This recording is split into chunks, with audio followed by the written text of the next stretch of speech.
kā viņš jāiet. Tas nav zirgs, bet kaut kas līdzīgs ir, bet tas ir ēzelīts, ja? Un cilvēki vicina palmu zarus, un viņi sauc Oziāna, slavēts, kas nāk tā kunga vārdā.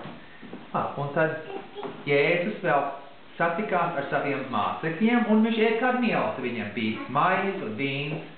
Un tā viņš lūdz Dievu. Viņš nokļūst uz ceļiem, lūdz Dievu. Kā jūs esat uz ceļiem? Nu, vienkārši skatīties. Un viņš zināja, ka viņam nāk, ka viņš mirst, un ka tas ir ļoti bēdīgi. Un viņš lūdz Dievu palīdzību. Viņi saņēma gūstā, un viņi tiesāja. Un tad notika kaut kas tiešām briesmīgs. Ja? Tad viņi pienakloja pie krusta ar kopā ar diviem ļaundariem, un tur viņš nomira. Un ko šīs sievietes dara? Jūs varat redzēt, ko viņas dara? Viņiem nāk mitrums no acīm laukā, ja? Viņš ir ļoti bēdīgs, ja?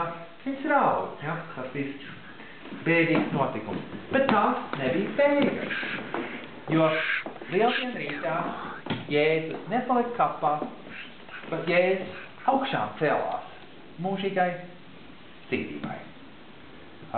Tad jūs pats gribat pamēģināt kādreiz šito, jūs varat iziet šim to klucīt salocīt. Nu, Ričard, tu varbūt parādīt, kā to iziesim visam tam sāstam cauri, ja? Tur ir sākās ar līdz, tad ir pupos veidiem, ja?